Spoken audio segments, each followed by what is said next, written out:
Hi, my name is Neil Kelleher, and in the previous video I said at the end of the video that the next video would be about side plank actually, but before we get to side plank I just wanted to do one more video on the lunging exercise, making the spine feel long in lunge.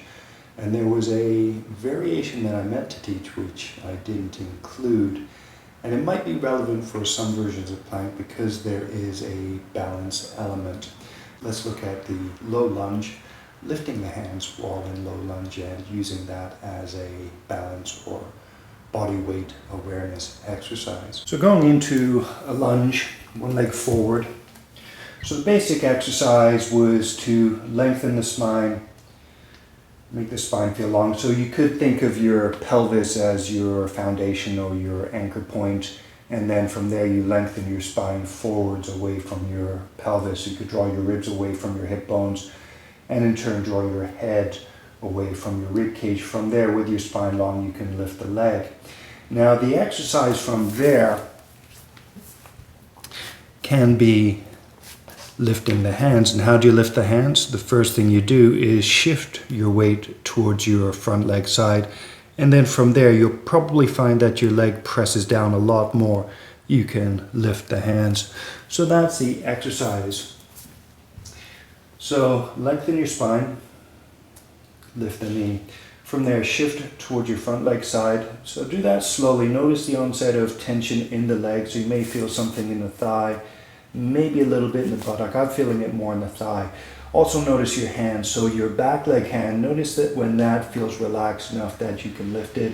So you can try lifting the hands, keeping your spine long, hands down, and put the leg down. So spine long, lift the knee, shift towards the front leg side. Notice the change in pressure in the foot. Also notice the change in pressure in the hands. Try lifting the hands. If you wanted to, you could keep your spine long. Try reaching your hands forward. Notice how the leg has to work even harder. Hands down, and then relax. And then do the same thing on the other side. All right, I'll do it on the other side as well. So, spine long. So lengthen the lumbar, thoracic, cervical. Lift the knee, keeping the spine long. So if you have trouble keeping the spine long while lifting the knee, lift the knee a little bit slower so that you can stay aware of your spine. From there, shift to the front leg side. And something you might want to do, so again, trying to keep the front leg hip comfortable. You may find that as you move to the side, you can move your knee out or in. You could turn your foot slightly out or in if you need to. So that's one of the benefits of moving slowly. So lengthen your spine, lift the leg. So shifting to the front leg side, you can adjust the front foot positioning if you need to. And something else you could do is make the foot rigid. Try pressing down through the forefoot as well as the heel, and lift the hands. Hands down, relax. Spine long, lift the knee, shift. So feel the foot. Something else you could do relative to the front foot, you could move your body back or forward. Find a position that feels comfortable both for your knee and your hip. From there, lift. And then if you wanted to, you could work towards that. Keep your spine long, reach your hands forwards, hands down, and then relax. So that can be a nice exercise for strengthening the legs, but as well a basic exercise for lengthening the spine. But something else, so one of the things in general in any sort of physical practice is an idea of being ready for a move before you actually do the move. And if you're ready for the move before you do it, it becomes easier. So remember I was doing suspended yoga or trapeze yoga, and there is one move where if you lose your body positioning, it's really difficult to get back into position, and the instructor suggested you're better off starting from the start.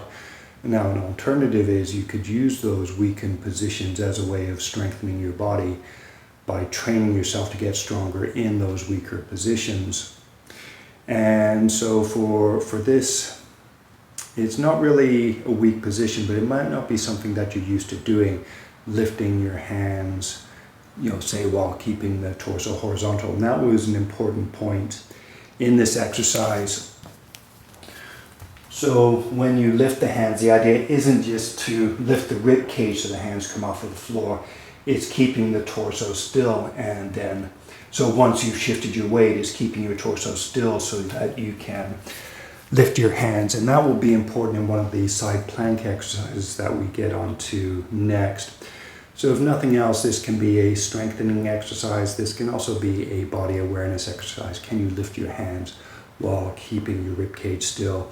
Can you keep your spine long while lifting your hands and while increasing the load on one leg? And if nothing else, it can just be a fun exercise you can do if you are bored. Anyway, namaste. Thank you very much for watching. And coming up next, side plank.